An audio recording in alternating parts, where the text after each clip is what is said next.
எங்களின் உயிரோடும் உணர்வோடும் கலந்து வாழ்கின்ற அன்பு உறவுகள் அனைவருக்கும் வணக்கம். நாம் போராடுகிறோம், தொடர்ந்து போராடுகிறோம். போராடுவது நமக்கு பொழுதுபோக்கல்ல, வாழ்வதற்காகவே போராடுகிறோம். மற்றவர்களுக்கெல்லாம் வாழ்க்கையில் எப்போதாவது போராட்டங்கள், நமக்கு வாழ்க்கையே போராட்டமாக மாறி நிற்கிறது. போராடவில்லை என்றால் நாம் பலியாடுகளாக ஆவோம். கால்கள் கட்டப்படும், கழுத்துகள் வெட்டப்படும். அதனாலேயே நாம் போராடுகிறோம்.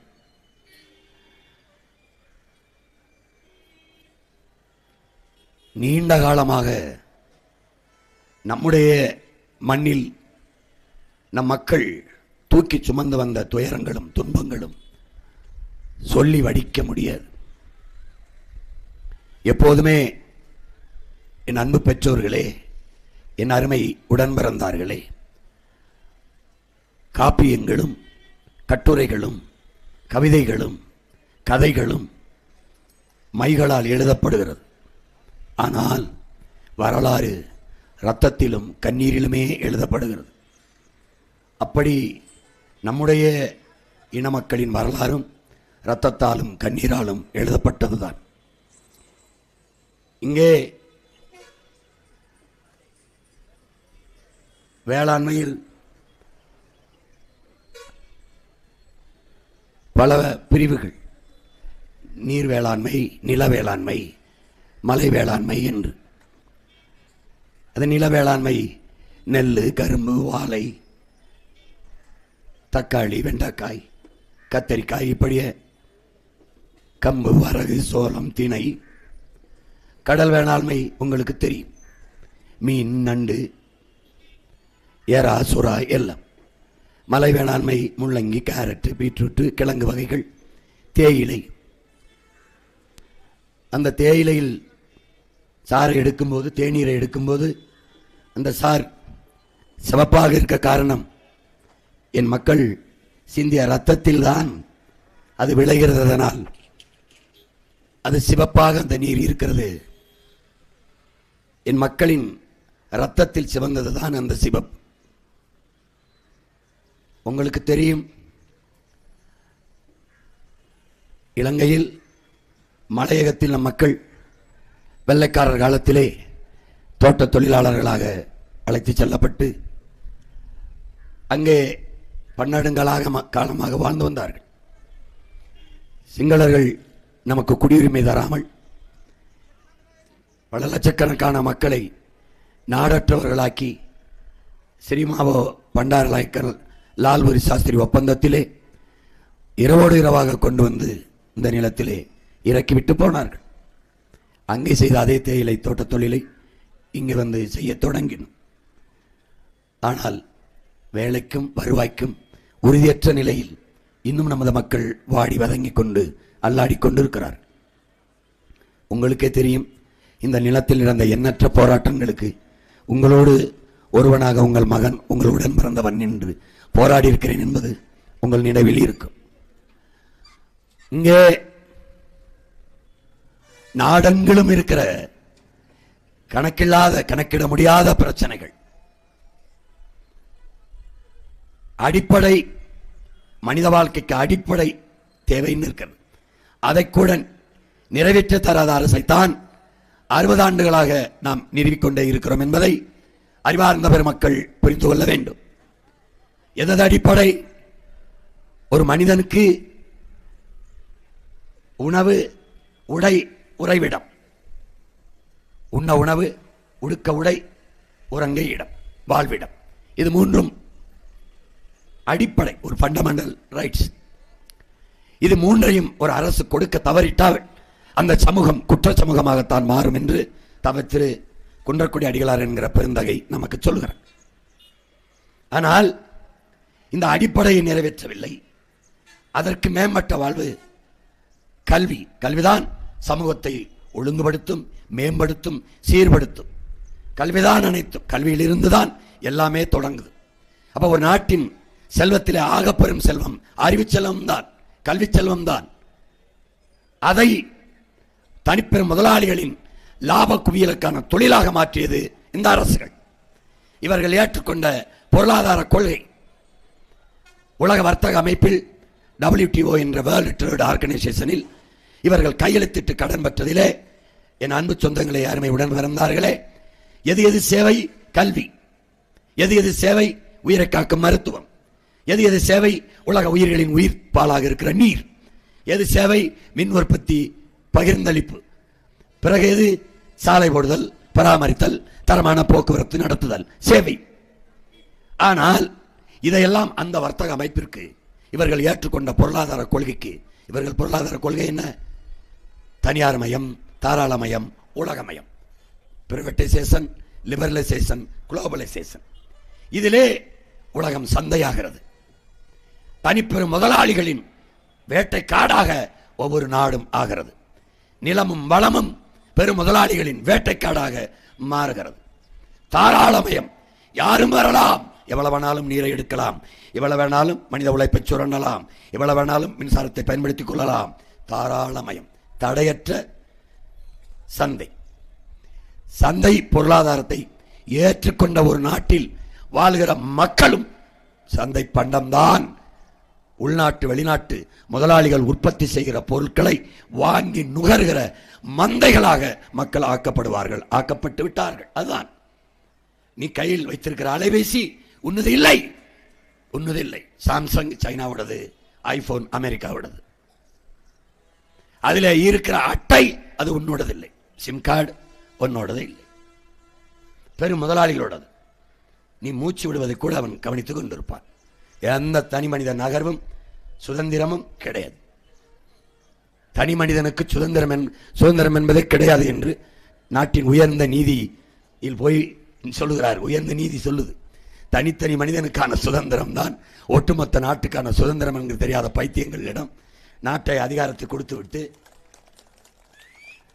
சொல்லுவான் ஃப்ரீடம் ஆஃப் ஸ்பீச், கருத்து சுதந்திரம். கருத்து எங்க இருக்கு? கருத்தை சொன்னா கருத்தை நெரிப்பான். இது சுதந்திரம். இப்படி ஒரு வர்த்தக பொருளாதாரத்தை ஏற்றுக்கொண்ட நாட்டில் நாம் நிற்பதால் கூட்டாண்மை நிறுவனங்கள், அதாவது கூட்டிணைவு நிறுவனங்கள், ஆங்கிலத்தில் கார்பரேட் என்று சொல்றமே, அவர்களுடைய வேட்டை காடாக இருக்கிறது. இதில்தான் என் மக்கள் சிக்கிக்கொண்டு தவிக்கிறார்கள். இதை தகர்க்க உங்கள் மகன் நினைக்கிறேன். அப்ப என்ன பொருளாதார கொள்கையை முன்னெடுப்பாய் சீமான்? தற்சார்பு, பசுமை, தாய்மை பொருளாதார கொள்கையை முன்னெடுக்கிறேன். அதை எப்படி கொண்டு போறேன் என்பதை இவ்விடத்தில் இல்லை, கீழே பல தொகுதிகளில் இரவிலே கூட்டத்திலே காணொளி காட்சிகளாக உங்கள் மகன் போட்டு காட்டுகிறேன். காரணம், காகிதத்தில் கொடுத்தேன் என் கனவை. படிக்கிற பழக்கம் உங்களுக்கு இல்லை, வாசிக்கிற பழக்கம் இல்லை, தமிழ் எழுத படிக்க தெரியாத 3 தலைமுறைகள் உருவாகிவிட்டது. அதனால் நீங்கள் படம் பார்த்து பழக்கப்பட்ட பரம்பரை. படத்தில் நடிப்பவனுக்குத்தான் நாட்டை ஆள தகுதி இருக்கிறது என்று நம்புகிற ஒரு கூட்டம். அதனால் நான் உங்கள் மகன் இப்போது படம் போட்டு காட்டுகிறேன். தற்சார்பு என்றால் என்ன, பசுமை என்றால் என்ன, அதில் தாய்மை பொருளாதாரம் என்றால் என்ன என்று உங்கள் மகன் காட்டுகிறேன்.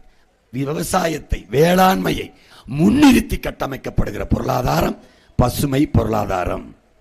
தற்சார்பு, கையேந்தாமல் இலவசத்திற்கு 1500க்கு வேட்டி சேலைக்கு எண்ணெய்க்கு பருப்புக்கு கையேந்தாமல் வேலை, உழைப்பு, வருவாய், வாழ்க்கை, இதுதான் தற்சார்பு. நீ குன்னூரில் இருக்கிறியா, கொதக்கானில் இருக்கிறியா, உதகையில் இருக்கிறியா, நீலகிரியில் இருக்கிறியா, உன் வாழ்விடத்திலேயே உன் உடன் பிறந்தவன் உன் மகன் உனக்கு அரசு வேலையை தந்து விடுவேன். தேயிலை ஆலைகளை தமிழ் தேசிய அரசு, தமிழ்நாட்டு அரசு தன்மைப்படுத்தும். அங்க வேலை செய்யற எல்லாருக்கும் அரசு வேலையை உறுதிப்படுத்தும். நீ 22 ரூபாய் 50 காசு உனக்கு வருது பச்சை தேயிலை. நீ 12 ரூபாய் 15 காசுக்கு தான் உனக்கு விலை வருது. உன் மகன் ஆட்சியிலே 25 ரூபாய் 1 கிலோ தேயிலை எடுக்கப்படும். நீ அந்த 25 ரூபாயா 30 ரூபாயா 20 ரூபாயா என்பதை தீர்மானிப்பது நீதான். எப்படி? வேளாண் துறை அமைச்சகத்துக்கு கீழே ஒரு குழு ஆய்வு அறிவு சபை அங்கே போடப்படும். அதிலே குன்னூர் என்றால் குன்னூரில் இருந்து தேயிலை மற்ற பயிரினங்கள் முட்டைக்கோசு கிழங்கு விளைய வைக்கிற அந்த வேளாண்குடி மக்களில் 2 பேர் உறுப்பினர். உதகை என்றால் அங்கிருந்து 2-3 பேர். அங்கே நீலகிரி என்றால் அங்கிருந்து ஒவ்வொரு நெல் விவசாயி, கரும்பு விவசாயி, பருத்தி விவசாயி, தென்னை விவசாயி, பனை விவசாயி, கிழங்கு விவசாயி எல்லாரிடம் இருந்து 2-3 பேர் பிரதிநிதிகளாக முதன்மையாளர்களாக வந்து அமைச்சவைக்கு கீழே ஒரு குழு நியமிக்கப்படும்.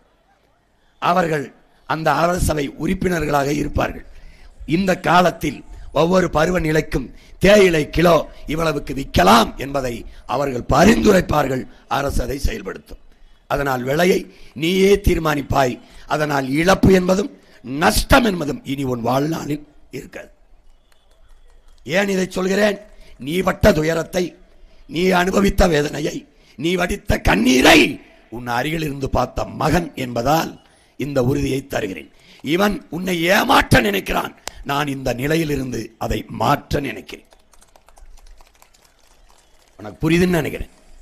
இங்கே படுகாசு இன மக்கள், நம் சொந்தங்கள், எங்களை பிசியில இருந்து பேக்வர்ட் கிளாஸ்ல இருந்து எஸ்டிக்கு பழங்குடி மக்களாக மாற்ற வேண்டும் என்ற கோரிக்கை வைத்த போது கொட்டுகிற மலையிலே இதே உதகையில் வந்து மக்களோடு மக்களாக நின்று போராடிய மகன் நான் என்பதை என் அன்பு சொந்தங்கள் மறந்திருக்க முடியாது. உங்களுக்கு உணர்த்த நான் நினைப்பது, மறந்து விடுவது மக்களின் இயல்பு. அதை நினைவுபடுத்திக் கொண்டே இருப்பது போராளிகளின் கடமை. அதைத்தான் உங்கள் மகன் செய்து கொண்டிருக்கிறேன். நீ மறந்து விடுகிறாய். இத்தனை பிரச்சனைகளையும் தந்தவர்கள் யார்? மனுக்களோடும் கவலையோந்த முகத்தோடும்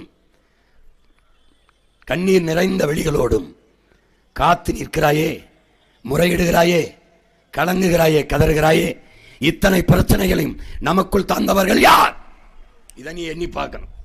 இத்தனை ஆண்டுகளாக வென்றவர்கள், அதிகாரத்திற்கு சென்றவர்கள், நம்மை ஆண்டவர்கள், அவர்கள்தான் இத்தனை பிரச்சனைகளையும் பிரசவித்தவர்கள்.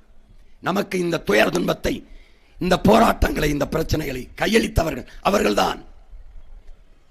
யார் போராடவில்லை? தேயிலை தோட்ட தொழிலாளி மட்டும்தானா? இல்லை பழங்குடி மக்களை எங்கள் ஆக்குங்கள் என்று படுகாசு மக்கள் தானா? சாதிவாரி கணக்கெடுத்து எங்களுக்கு உரிய பிரதிநிதித்துவத்தை கொடு என்று எல்லோரும் போராடுகிறார்கள். அதிலே படுகாசு மக்களும் போராடுகிறார்கள், மாணவர்கள் போராடுகிறார்கள். கல்வி கடனை தள்ளுபடி செய்யுங்கள் என்று. கல்வி மானுட உரிமை, கொடுக்க வேண்டியது அரசின் கடமை. கல்வியை கொடுப்பது அரசின் கடன். அது கடன் வாங்கி ஒரு மாணவனை, அறிவி பசி அதைக்கு நிறைவேற்றாமல் அறிவை தேடும் ஒரு இளைஞனுக்கு, இந்த நாட்டில் பிறந்த ஒரு மகனுக்கு கல்வியை கொடுப்பதை விட அரசின் வேலை என்னவாக இருக்க முடியும்? ஒரு நாட்டை அறிவு சமூகமாக ஆக்குறதை விட அரசின் வேலை என்னவாக இருக்க முடியும்? என்ன சொந்தங்களே, என்னவாக இருக்க முடியும்? என்னவாக இருக்க முடியும்? ஒரு நாட்டின் எதிர்காலத்தை அந்த நாட்டின் வகுப்பறை தான் தீர்மானிக்கிறது என்கிறான். உன்னுடைய வகுப்பறை வகுப்பறையாக, அறிவு கருவறையாக இல்லாமல் வர்த்தகரையாக, வியாபார அறையாக மாறி நிற்கிறதை நீ அறிய வேண்டும். ஒரு மாணவனை கடன் வாங்கி கல்வி கற்கிற நிலையில் வைக்கிற அரசை நீ எப்படி தேர்வு செய்கிறாய்? எப்படி தேர்வு செய்கிறாய்? கல்வி கடன் வாங்கி படிப்பான், அந்த கல்வி கடனை தள்ளுபடி செய்வான். அந்த தள்ளுபடி செய்யறது இழக்கிற பணத்தை வைத்து கல்வியின் தரத்தை உயர்த்த முடியுமா, முடியாதா? இதான் கேள்வி. ஒரு தனி முதலாளி தரமான கல்வியையும் தரமான மருத்துவத்தையும் கொடுத்து விடுவான் என்றால் அரசு அந்த முதலாளி, ஒற்றை முதலாளியிடம் தோற்று போகிறதா? என் மக்களின் வாக்கு மதிப்பற்றதா? என் மக்களின் நம்பிக்கை ஏமாற்றப்படுகிறதா? எப்படி? என் மக்களின் எதிர்பார்ப்பு ஏமாற்றப்படுகிறதா? இதானே கேள்வி. எத்தனை கேள்வியை உங்கள் முன்னிருந்து உங்கள் மகன் உங்களுக்காக ஆட்சி அதிகாரத்தை பார்த்து எழுப்புகிறேன். யாரிடத்தில் பதில் இருக்கிறது? யாரிடத்திலே? மாணவர்கள், படிப்பிக்கிற ஆசிரியன், அறிவை போதிக்கிற ஆசிரியன் வீதியில் நின்று ஊதிய உயர்வுக்கு பிறந்த என் தங்கச்சிக்கு அவருக்கு தகுதி இருந்து வாத்தியார் வேலை கிடைக்கல. அப்புறம் பிடி வாத்தியார் வேலை செஞ்சுட்டு இருக்கும்போது நாடாளுமன்ற தேர்தலில் நிறுத்தினேன். அதுக்கப்புறம் இங்கே வந்த பிறகு பிள்ளைக்கு வேலை கிடைக்கல. எவன் வந்துட்டே கெஞ்சி பார்த்தேன். சரி கொஞ்ச நாள் அண்ணன் வந்து நமக்கு என்ன எல்லா வேலையும் நம்ம பிள்ளைகளுக்கு கொடுக்க போகிறோம், வாத்தியாரை தான் வேலை செய்யலாமா, நீ இருக்கிற இடத்துல உனக்கு அரசு வேலை தரேன்னு நிறுத்தி வச்சுருக்கேன். எவ்வளோ முயற்சி பண்ணேன். இது என்ன, நம்ம சொல்லி எவன் கேட்பான்? அது என்ன பிரச்சனையா இருக்கு? அப்போ வாத்தியார் வீதியில் நிற்கிறான், உயிரை காக்கும் மருத்துவ வீதியில் நிற்கிறான், உலகத்துக்கு சோறு போடுற விவசாய வீதியில் நிற்கிறான், போக்குவரத்து தொழிலாளர் வீதியில் நிற்கிறான், எல்லாரும் வீதியில் நின்ட்டான். துப்புரவு பணியான மகளிர் சுய உதவிக்குழு எல்லாரும் வீதியில் நின்ட்டான். எல்லாரும் போராடுகிறார்கள். இதை உங்களுக்கு முன்பு உங்கள் மகன் எழுப்புகிற கேள்வி, இத்தனை பிரச்சனைகள் இத்தனை போராட்டங்களை தந்தவர்கள் ஒரு பக்கம் தேர்தலிலே நிற்கிறார்கள். இந்த பிரச்சனைக்கெல்லாம் உங்களோடு நின்ற மகன், இந்த பிரச்சனையெல்லாம் தீர்ப்பதற்காகவே வந்த பிள்ளைகள் நாங்கள் ஒரு பக்கம் நிற்கிறோம். இதுல எந்த பக்கத்திலே என் மக்கள் நிற்க போகிறார்கள்? இதுதான் இந்த தேர்தல். புரியுதுன்னு நினைக்கிறேன். நோட்டுக்கு ஓட்டு, நாட்டுக்கு வேட்டு, இது எங்க கோட்பாடு. பணத்துக்கு வாக்கு, உன் இனத்துக்கு தூக்கு, இது எங்க கோட்பாடு. பணத்தை பெற்றுக்கொண்டு வாக்கை செலுத்துவாயானால் நீ ஜனநாயக துரோகி. நீ ஜனநாயகத்தை கொலை செய்துவிட்டு பணநாயகத்தை வளர்க்கிறாய். கேடுகட்ட பணநாயகத்தை வளர்க்கிறாய். நீ முதலாளிகளுக்கான அதிகாரத்தை நிறுவ உன் வாக்கை செலுத்துகிறாய். உழைக்கும் அடித்தட்டு மக்கள், தேயிலை தொழிலாளி, வேளாண் மக்கள், மீனவர்கள், எந்த பாட்டாளி வர்க்கத்திற்கும் உழைக்கும் அடித்தட்டு மக்களுக்கும் அதிகாரம் இருக்காது. அரசியல் இருக்க விளங்குதுன்னு நினைக்கிறேன். இங்கே போர், மாண்புமிக்க ஜனநாயகம் உங்கள் பிள்ளைகள் இந்த பக்கம், கேடுகட்ட பணநாயகம் இந்த பக்கம். ஒருத்தர் 2000 குடும்ப தலைவிக்கு, ஒருத்தர் 2000, புதுசா வந்த 2500. புரியுதா? புரியுதா? நாங்க 2000 கிடையாது, 2000 கிடையாது, ஒன்னும் கிடையாதுப்பா. அப்ப என்ன பண்ணுவ? உனக்கு வேலை தருவேன், நீ 2000 இல்ல 5000 கூட சம்பாரிச்சு கொள்ற வாய்ப்பை தருவேன். அந்த காசை வச்சு வாழ்கிற ஒரு தன்மானத்தோடு தலை நிமிர்ந்து வாழ்கிற தற்சார்பு வாழ்க்கையை தருவேன். அதுதான் தற்சார்பு பொருளாதாரம். புரியுதுன்னு நினைக்கிறேன். உன் கால்களையே நம்பி நீ நடக்கிற ஒரு நிலை. அடுத்தவன் தோல்ல ஏறி பயணிக்கிறது இல்லை. அடுத்தவன் கால்களை நம்பி உன் பயணத்தை செய்கிற முறையை நான் தரமாட்டேன். உனக்கு புரியுதுன்னு நினைக்கிறேன். இதுல எந்த பக்கம் நிற்க போறேன்? நான் தரமாட்டேன். இலவசம் அது ஏமாற்று.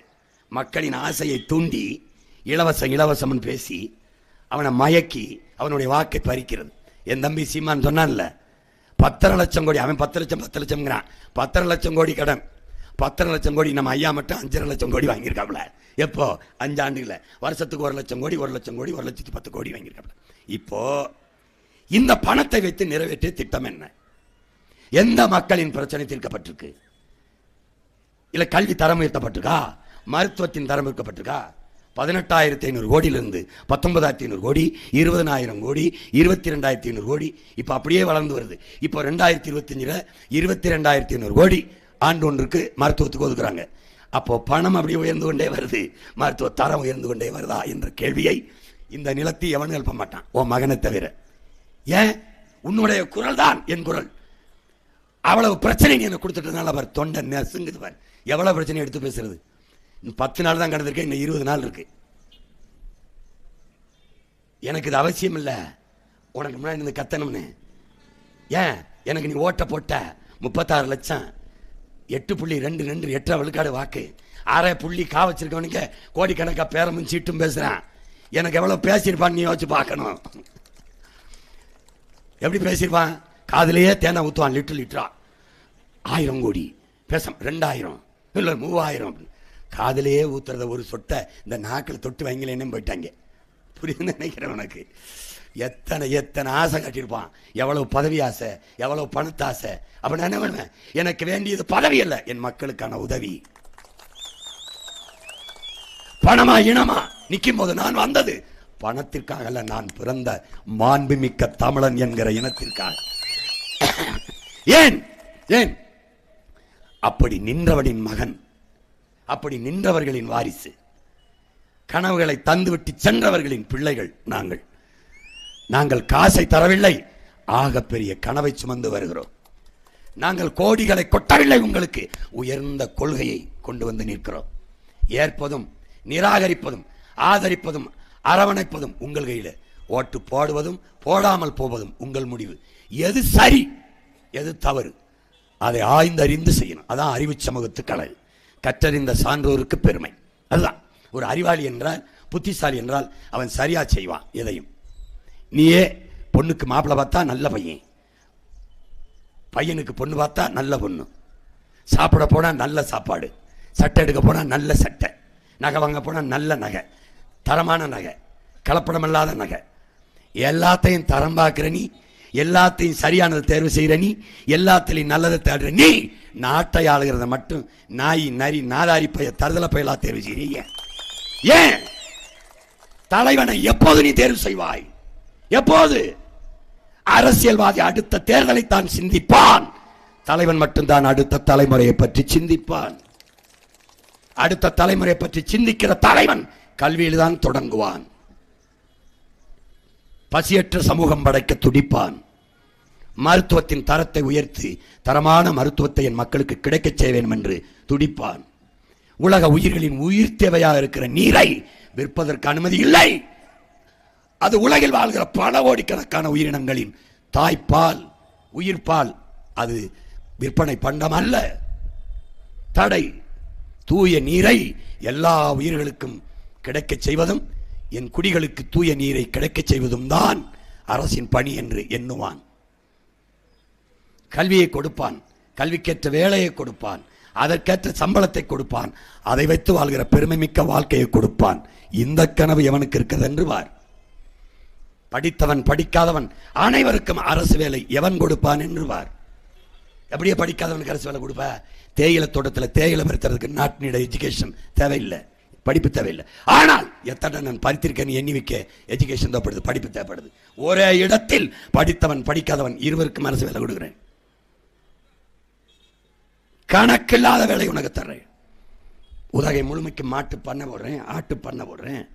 மாட்டிலிருந்து பால், தயிர், மோர், வெண்ணெய், நெய், பாலாடை கட்டி தயாரிக்கிற தொழிற்சாலைகளை பிரித்து பிரித்து பிரித்து பிரித்து உன் வாழ்விடத்திலே அரசு பணி. 50,000 கோடிக்கு சாராயம் விற்கிது ஆண்டுக்கு தமிழ்நாடு அரசு. ஆனால் 3 லட்சம் கோடி பால் மதிப்பிற்கு சந்தை இருக்கு. நீ சாராயத்தை விற்று உன்னை சாகடிக்கவா, உயிரை எடுக்கவா, பாலை விற்று உயிரை கொடுக்கவா, எந்த பக்கம் நிற்க போறாய் என்பதை நீ முடிவு செய். எந்த பக்கம் நிற்க போகிறாய்?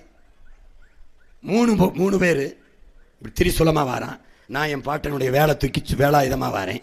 அவன் 3 ஆயுதம் இல்லை 30 ஆயுதம் இருந்தாலும் ஒரே வேலை குறுக்க நிறுத்தி தடுப்பான். உன் மகன் என்னை ஒன்றும் பண்ண முடியாது. பேசுறதுக்கு 10-12 வயசுல தான் என்ன ஆரம்பித்தேன். ஆனால் எப்படி சண்டை கற்றுக்கிற சண்டை செய்யறதுன்னு 5 வயசுலேருந்து ஆரம்பித்தேன். புரியுதுன்னு நினைக்கிறேன். சண்டை எப்படி போடுறதுங்கிறத கற்றுக்கிட்டதுக்கு பிறகுதான் பேசுறது எப்படின்னு கற்றுக்கிட்டேன். இந்த திமிரு எங்கேருந்து வந்ததுங்கிறா? எதுக்கும் பயப்படாத திமிரு பிறவிக்கணும். என் பரம்பரை வீரம், என் மண் பரம்பரை வீரம், என் முன்னோர்களின் மொத்த வீரத்தையும் மொத்த அறிவையும் ஒத்த மகனா என் தலைவன் பிரபாகரன் சுமந்து நின்றான். அவனுடைய கனவையெல்லாம் தூக்கி நின்னான். அவன் மகனுக்கு எனக்கு எல்லாத்தையும் தூக்கி மொத்தமாக வச்சுட்டு போடா அப்படின்னு இறக்கிட்டான்.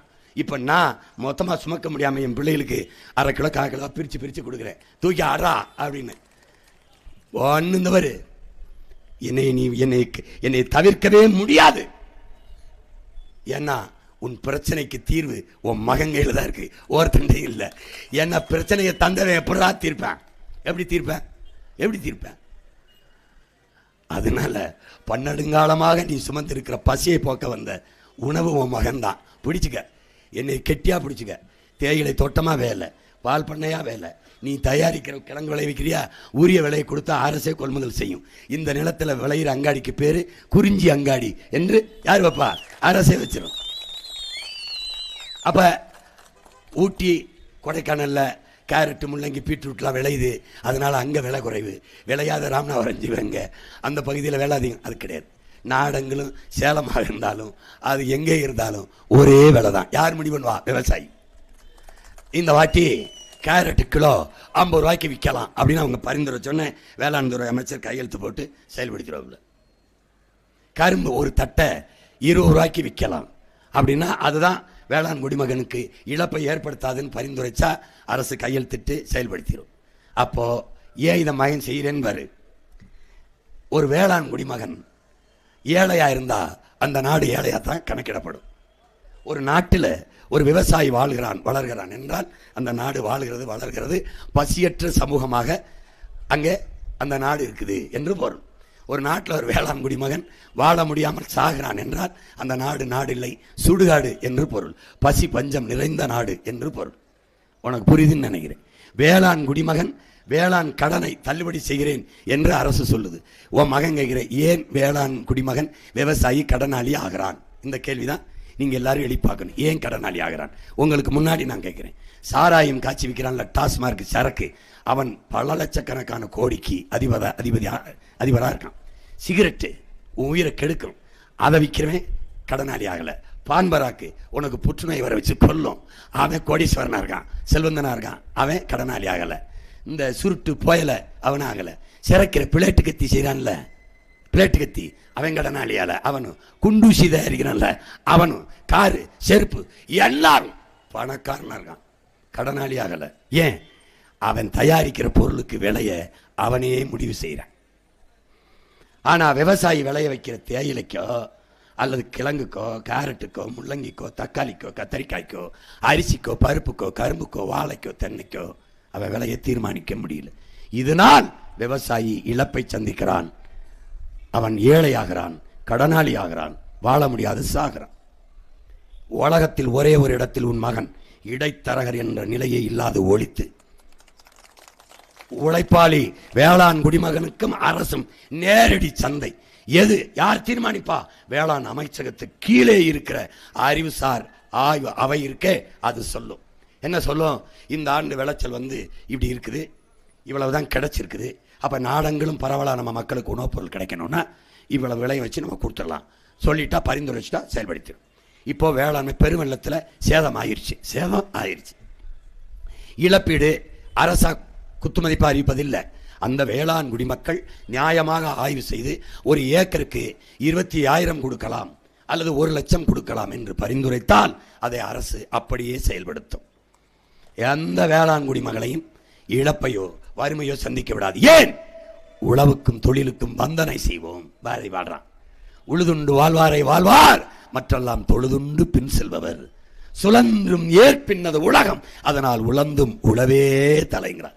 உலகத்தில் எத்தொழிலும் இருக்கலாம், உழவுதான் தலையாயது என்கிறார். உழவு என்பது தொழில் அல்ல, எங்கள் வாழ்க்கை முறை, எங்கள் கலாச்சாரம், எங்கள் பண்பாடு. அதனாலே உழவர் குடிமகன் உயர்ந்தான், சிறந்தான், வாழ்ந்தான் என்ற வரலாற்றை உன் மகன் இந்த நிலத்திலே கொண்டு வருவேன். வேலை இல்லை என்ற சொல்லுக்கே வேலை இல்லாத நிலையை நான் உருவாக்குவேன். நீ கவலையே படாத. நம்ம கிராமத்தை அதை ஆக்கிரமிச்சுட்டான், எல்லையை ஆரம்பிச்சுட்டான்ங்கிற அந்த தொல்லையை உன் மகன் வந்தால் இருக்காது. நான் வந்தவன அவன் இடத்த விட்டு அவன் நகரானா இல்லையான்னு மட்டும் பாரு.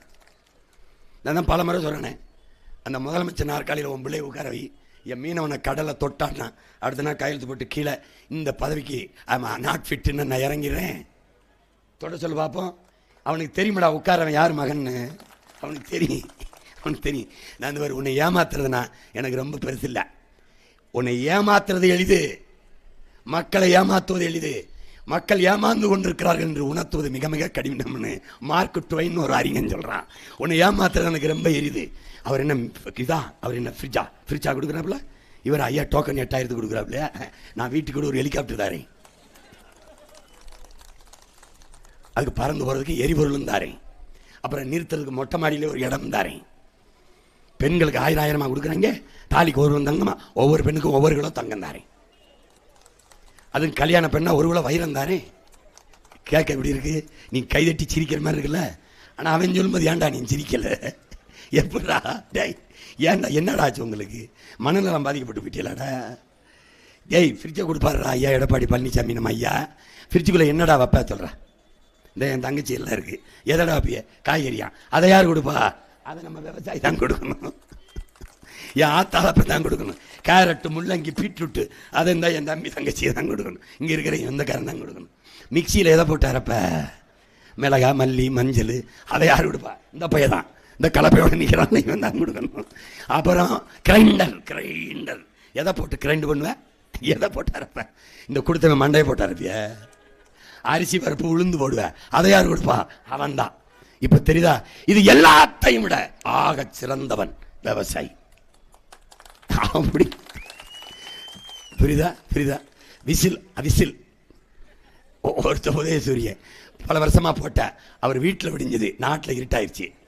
ரெட்டலைக்கு போட்ட 50 வருஷமா 2 இலையில இருக்கு, தலையில மொட்டலையாக இருக்கு. விசில் தேட்டரில் ஊதுனா இப்போ தெருவில் ஊதிட்டுறான். தேட்டரில் அடித்தான், திரையரங்கில். இப்போ தெருவில் அடிச்சுட்டுறான். ஏன் வந்தோம்னா அவனுக்கும் தெரியல, எதுக்கோ கூட போனோம்னு இவங்களுக்கும் தெரியல. ரெண்டு பேருக்கு தான் போட்டி. நான் எவ்வளவோ ஒரு கூட பிறந்தவன், மூத்தவன் அண்ணங்கிற முறையில் சொல்லி சொல்லி பார்க்குறேன். டேய் எழுதி கொடுக்குறோம், நான் மாத்திரான்னு சொல்லி பார்க்குறேன். அவனும் பிடிவாதமாக அதையே பிடிச்சி தொங்குறான். எங்கிருந்தா கொடுப்ப? கல்வி கடன் 20 லட்சம் கொடுப்பானா? ஏன்டா 20 லட்சம் கொடுக்குற கடன்? நீ என்ன கந்து வட்டி நடக்கிறியா, இல்லை வங்கி வச்சு பேங்க் வச்சு நடத்துறியா? என்ன கந்து வட்டியா கவர்மெண்ட்டா? எதுக்கு கடன் கொடுக்கணும்? கல்வியை கொடுப்பதுக்கு அரசின் கடன். அந்த 20 லட்சத்தை வச்சு கல்வியின் தரத்தை உயர்த்தி தரமான கல்வி கொடுப்பன்னு சொல்லணும். வேலை இல்லாத இளைஞர்களுக்கு 4000 கொடுக்கக்கூடாது, 40,000 சம்பாதித்துக் கொள்வதற்கு வேலையை கொடுக்கணும். அதை தான் நான் சொல்றேன். உனக்கு விளங்குதுன்னு நினைக்கிறேன். நீங்க ஒரு நம்ம மயம் ஆட்சிக்கு வந்தோடனே பிள்ளையை நான் படிக்க வச்சிருவேன். அம்மா அப்பாவுக்கு முடியல, உனக்கு முடியல, வயிற்றையும் பார்த்துருவேன். தண்ணீரை உனக்கு கொடுத்துருவேன். தடையற்ற மின்சாரம் தருவேன். எரிகாற்று ஊரில் இருக்கிற தட்டுப்பாடு இல்லாமல் தந்துடுவேன். ஏன்னா நானே உற்பத்தி செய்வேன். இங்கே உற்பத்தி செய்வேன். குன்னூரில் இங்கே செய்வேன். நான் எப்படி செய்வேன்னு போட்டு காட்டுறேன். நீ நம்புப்பா என்னைய. எல்லா பையனையும் தான் நம்பிட்டு ஒரு தடவை பெத்த பிள்ளைய நம்புப்பா கொடுப்பேன். ஆனால் ஓசியாக தரமாட்டேன். பஸ்ஸுக்கு ஓசிலாம் கிடையாது. 2, 3 தான் இலவசம்னு எதையும் உச்சரிக்கக்கூடாது. கட்டணம் இல்லாத கல்வி உலக தரத்திற்கு. உலகத்தில் யாரு? ஃபின்லாந்து, தென்கொரியா, சிங்கப்பூர் 3ஐயும் முந்துறான் உன் மகன். இனி உலக தரம்ங்கிறது தமிழ்நாட்டின் கல்வி தரம் தான். முந்துறேன். மருத்துவம் எங்கள் அப்பாவுக்கு, என்னை பெற்ற தாய்க்கு, என் தந்தைக்கு, நான் பெற்ற பிள்ளைக்கு, என் துணைவிக்கு எப்படிப்பட்ட மருத்துவம் கிடைக்குன்னு ஆசைப்படுறனோ அது என்னை பெற்ற தாய் தந்தையர், என் மக்கள் எல்லாருக்கும் கிடைக்கணும்னு நான் நினைக்கிறேன். கொடுக்குறேன். எப்படி கொடுக்குறேன்? இந்த நாட்டின் முதன்மை அமைச்சர், prime minister of India, president of India, chief minister of Tamil Nadu, இவங்களுக்கு என்ன மருத்துவம் கிடைக்குதோ அது கடைகோடி, குன்னூரில், உதகையில், நீலகிரியில் இருக்கிற தேயிலை பறிக்கிற எங்கள் ஆத்தாவுக்கும் கிடைக்கணும். அதுதான் ஜனநாயகம். தண்ணீர் உனக்கு மட்டும் இல்லை, பறந்து வர கொக்கு, குருவி, மைனா, சிட்டு, கொத்துற பாம்பு, கடிக்கிற கொசு எல்லாத்துக்கும் கிடைக்க செய்யணும். அதுதான் என்னுடைய மாண்பு. அதை செய்வேன். புரியுதா? அவர் என்ன சொல்றாரு புரியுதா? கான்ஃபிடண்டா இருங்க, வெற்றி நிச்சயம். கான்ஃபிடண்டா இருங்க. அவருக்கே கான்ஃபிடன்ட் இல்லை. 2 பேருக்கு, ஒன்னு டிஎம்கே, இன்னொன்று டிவி கேக்குன்னு 2 தொகுதியில் ஓட்டிடுறாப்ல. கான்ஃபிடன்ட் அவ்வளவுதான். புரியுதா? அவருக்கு அவர் மேலேயும் நம்பிக்கை இல்லை, முன்னாடி நிற்கிற மக்கள் மேலேயும் நம்பிக்கை இல்லை. இதில் தோக்கடிச்சிருவாங்களோன்னு நினைக்கிறாப்ல, இல்லை ஒரு அதில் தோக்கடிச்சிருவாங்கன்னு நினைக்கிறாப்ல. தோல்வியை தாங்க முடியாத எப்படா கதாநாயகனாக இருக்க முடியும்? எப்படி? நீ தான் பெரிய கதாநாயகன், 1000 பேர் அடிப்பிய. எதுக்கு 2 தொகுதியில் நிற்கிற? எதுக்கு? உனக்கே நம்பிக்கை இல்லை, உன் கட்சியில் நிற்கிறவனுக்கு என்னடா நம்பிக்கை வரும்? ஏதோ ஒரு காமெடி பண்ணிட்டு அலைகிறாப்ல. ஏழை விடுறாங்க உங்களை. எங்கள் அண்ணன் பாண்டியராஜன் ஊரை தெரிஞ்சுக்கிட்டேன்னு ஒரு பாடம் எங்கள் அண்ணன் ஜி சேகர் எடுத்தது. அதில் ஏழை விடுவாங்க. ஐயா, நம்ம ஐயா பயிலான்றாங்க. நான் தலைமையில் எங்கள் அண்ணன் பண்ணுவார், 10 பைத்தியத்தை குட்டி வந்துடுவாப்ல. காட்சி இருக்கு, போட்டு பாருங்க. நான் ஒரு தடவை போட்டு காட்டுறேன். இலவசங்கிற தலைப்பில் போடும்போது இதை போட போகிறேன். எல்லாம் வந்து சொல்லுவேன். நான் 1000னா 1000னு சொல்லுவேன். 1000னு சொல்லுவியா? 1000னு சொல்லுவேன். 2000னு சொல்லணும். நீ 500னா 1000னு சொல்லணும். 1000னா 2000னு சொல்லணும். 2000னா 3000னு சொல்லணும். 3000னா 4000னு சொல்லணும். பயிற்சி கொடுத்து குட்டி விடுறா. பூரா பைத்தியம். புரியுதா? பூரா பைத்தியம். இப்போ தெரியுதுல எந்த பைத்தியம்னு. இப்படி வரிசையாக நின்றுக்கிட்டு ஏலதாரர் மதிப்பு 500, 1000, ஒருத்தர் 2000, ஒருத்தர் 3000, ஒருத்தர் 4000, கடைசி அவர் பிம்பிளிக்கு பிடா பின்றாப்ல. இந்த பைத்தியங்க தாண்டா அவங்க. ஏய் நல்லா இருப்படா. அதுக்கு வைத்தியம் பார்க்க வந்த மகனுக்கு ஒரு ஓட்ட போடுறா. நல்லா இருப்படா. இல்லை நான் கடைசி வரைக்கும் கையேந்தி பிச்சைக்காரனு வந்து செத்து போகிறேன்னா என்னை விட்டு நான் மறுபடியும் போய் ஏதாவது ஆடு மாடு மேய்ச்சி விவசாயம் பார்த்து அதை பொழைச்சிக்கிறேன். என்னை விட்டு. இல்லை நீ தன்மானத்தோடு தலை நிமிர்ந்து பெருமையோடு வாழணும்னா இந்த மகனை பிடிச்சிக்க. ஒரே ஒரு ஓட்டை போட்டு நாட்டை என்ற கொடு. உன் பிரச்சனையை தூக்கி சுடுகாட்டில் போடு. காப்பாற்றுறேன், தயவு செய்து காப்பாற்றுறேன்.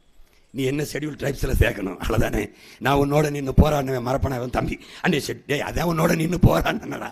உலகம் பூரா இருக்க என் மக்களுக்கான பிரச்சனையை மனசுக்குள்ள இருக்கும்போது இதை மறப்பனா என்ன? இதை மறப்பனா?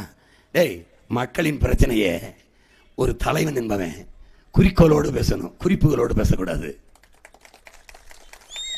தாளில் இருந்து பேசக்கூடாது, தன் தலையிலிருந்து பேசணும். நீ இப்போ இரு, நாளைக்கு வரைக்கும் இங்கே இரு, தலையிலிருந்து பேசிக்கிட்டே இருப்பேன்.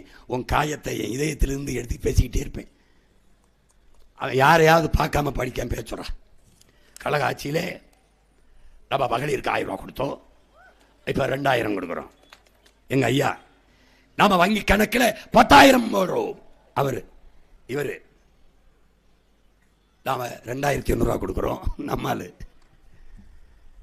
மக்களின் பிரச்சனையை மனதிலிருந்து பேச தெரியாம தாளில் இருந்து படிக்கிறவனை தலைவனை நம்பிட்டு திரியிறியடா. டே, உன் பிரச்சனையவே இதயத்திலிருந்து பேச தெரியாதவனை இந்த நாட்டை ஒப்படைக்கணும் துடிக்கிறிய. உன்னை என்ன செய்யலாம்? ஒன்று என்னை சாப்பிட கூட்டி போய் சோத்தில் வச்சு கொன்று நிம்மதியாக என்னை சாக விட்டுரு. இல்லைன்னா நாட்டை கொடுத்துட்டு வாழப்பாரு. என்னத்தையாவது உருப்படியா முடிவடி. கத்தி சாக விடாத. 15 ஆண்டு கத்திக்கிட்டேன். என் பாவமே உன்னை சும்மா விடாது. வைத்தியக்காரா எத்தனை ஆண்டா கத்துறது? எத்தனை ஆண்டு கத்தி முடிச்சு தேர்தல் முடிஞ்சு போனா டாக்டர் கூப்பிட்டு உள்ள குழாயை விட்டு காட்டுறான். இந்த பாரு என்ன பாடுபடுத்தி வச்சிருக்காங்க. புண்ணா இருக்கு. இப்படியே பேச்சுருந்தா புட்டுக்கிட்டு வந்துட போகுது. பைத்தியக்காரா இங்க பாருடா, 4 மதில் அந்த சோரை அது என்னடா அது சின்ன இதுதான்டா, இவ்வளோ போட்டு அடிச்சு புண்ணா இருக்குது. 2 மாசத்துக்கு பேசாம இருக்கணும். அதை தவிர வேற ஏதாவது மருந்து இருக்காக்கி கொடு எனக்கு. நான் ஒரு மூச்சை இழப்பேன், பேச்சை இழக்க மாட்டேன். உனக்கு புரியுதா? ஏன்னா அடிமை உரிமைக்கு பேசுவது, விடுதலை பெற்றவன் பேசுறது. நான் அடிமை உரிமைக்கு பேச முடியாது. முழங்கணும். தமிழ் பேச்சு மொழி அல்ல, மூச்சு மொழி, வீச்சு மொழி. தமிழ்நாட்டு அந்த மொழியை செத்து போச்சு. இங்க பாரா, சுப்ரீம் மொபைல்ஸ் எப்படி எழுதிருக்குன்னு பாரா. தமிழ் எழுத்துறா உச்சரிப்பாங்களா? இதாண்டா தமிழ்னா சைத்துக்கிட்டு வாழ்ந்துட்டியடா. உன் தாய் சட்டையை கிழிச்சிட்டு பைத்தியமா அலைகிறாளடா. கண்ணு முன்னாடி உன் தாய்மொழி சிதஞ்சு அழிஞ்சு போச்சடா. உன் முகம் சிதஞ்சிருச்சடா. எப்படா உன்னால தூங்க முடியுது? எப்படி? இது அமெரிக்காவில் இல்லடா, ஆந்திராவில், கர்நாடகாவில் இல்லடா, இங்கிலாந்துல இல்லடா. உன் சொந்த நிலத்தில், உன் தாய் நிலத்தில் தாய்மொழியை விட்டுட்டியடா. நீ யாரு?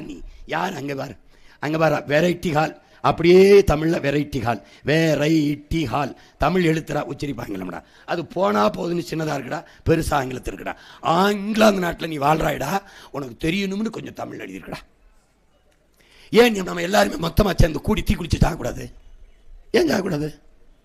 எதுக்கு வாழணும்? மொழியை வரலாறை பாதுகாக்காத இனம் வாழாதடா. பைத்தியக்காரா, வாழாது.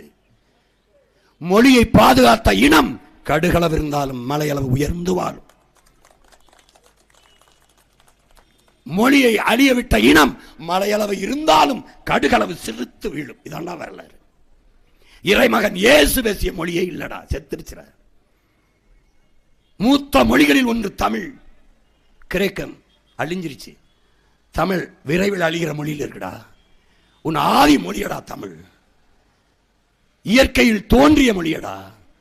மனிதனின் உழைப்பில் இருந்து தோன்றியது மொழி என்கிறான் நாம் மாமேதை மார்க்ஸ். காடுகளில் நீ வாழும்போது இந்த குன்றில் தாண்டா நீ வாழ்ந்த. அங்கே வாழும்போது நீ குன்றவன் என்று அழைக்கப்பட்டாயிடா. உச்சரிப்பு குறைந்து குன்றி குறவனானாயிடா. இப்ப யாரா நீ? நானும் நீனும் குறப்பைய மக்கடா. அதுல இருந்தாண்டா இவ்வளவு வாரிசு, இவ்வளவா உலகம் முழுக்க பரவணும்.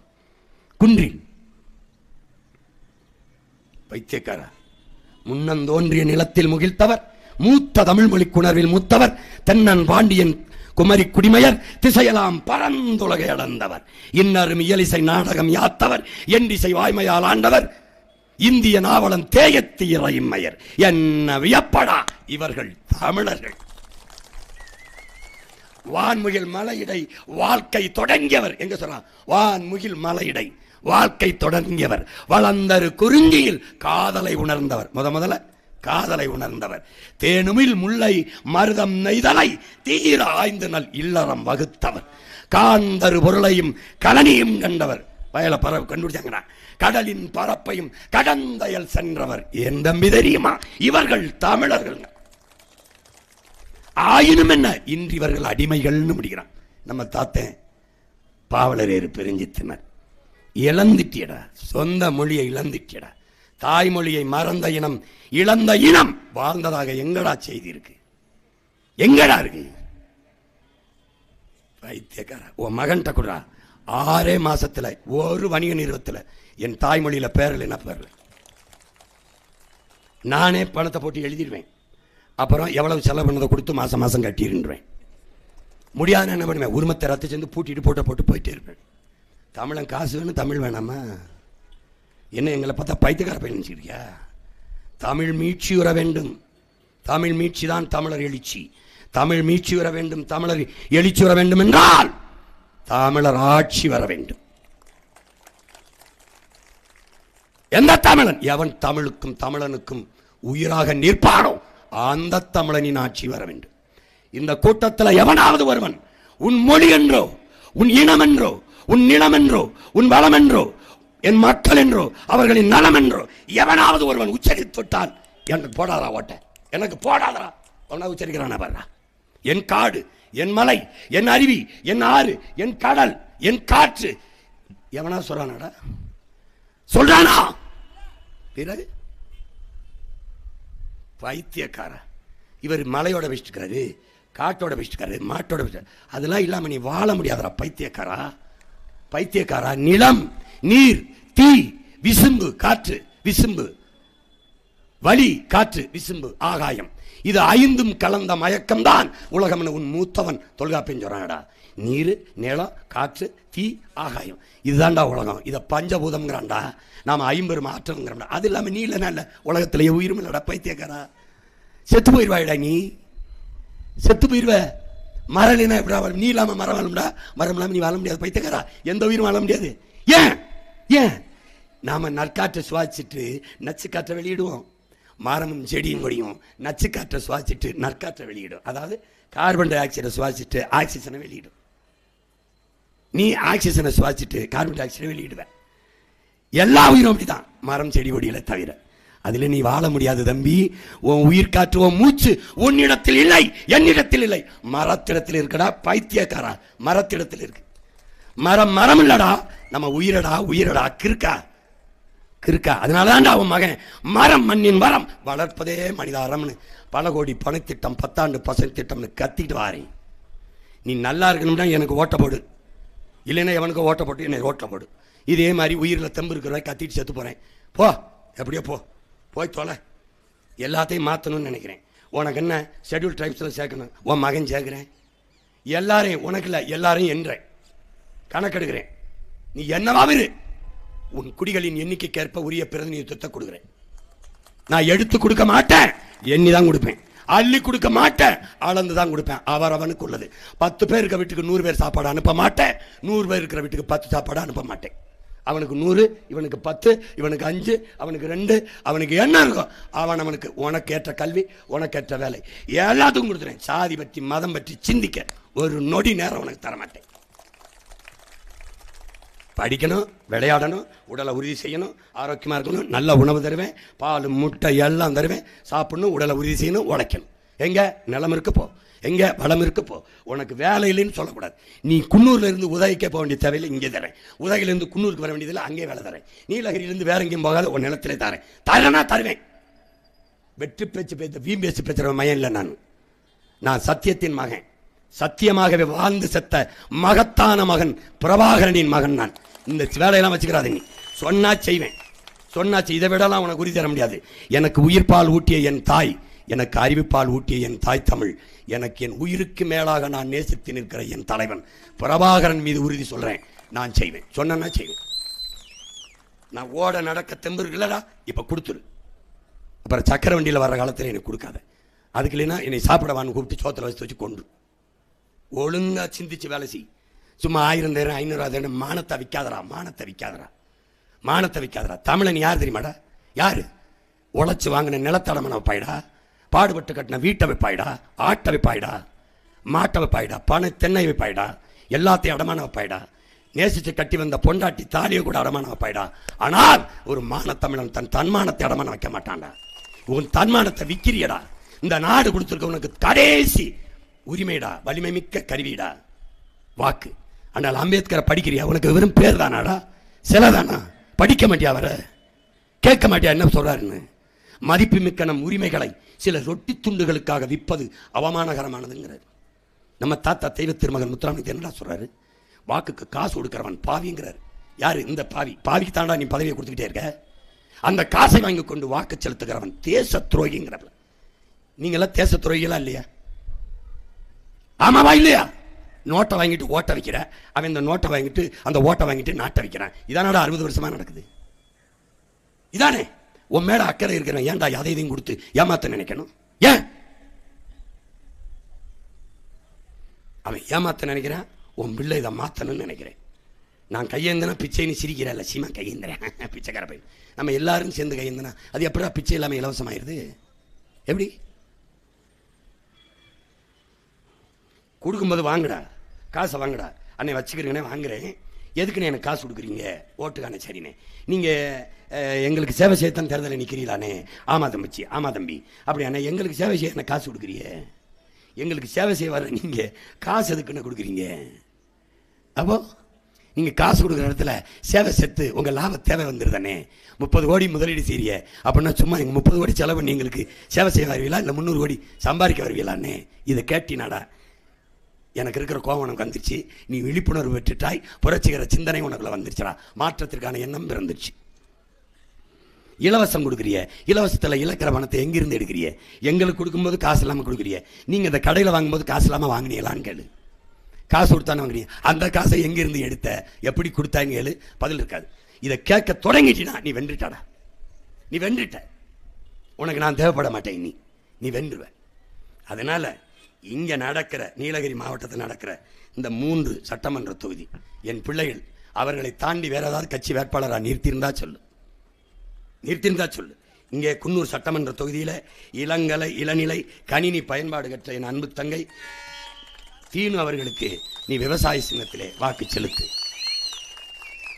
நீ எந்த கோரிக்கையெல்லாம் என்னிடத்தில் வைக்கிறியோ அதை என் தங்கை நிறைவேற்றி தருவாள்.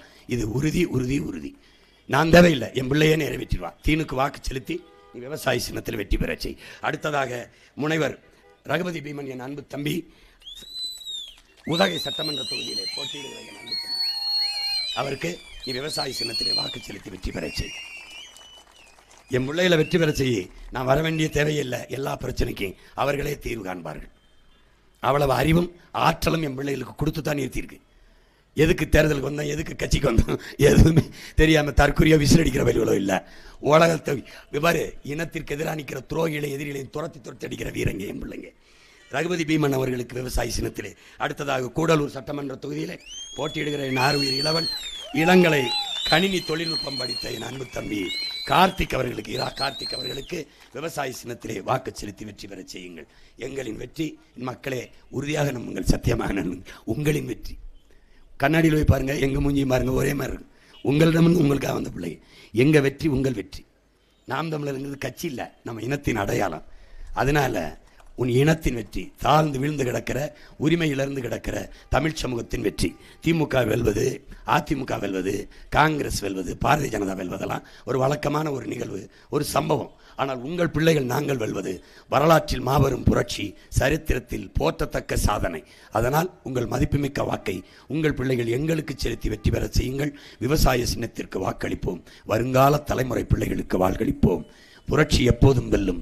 நம் வெற்றி அதை சொல்லும். இலக்கு ஒன்றுதான், இனத்தின் விடுதலை. இனம் ஒன்றாவோம், இலக்கை வென்றாவோம்.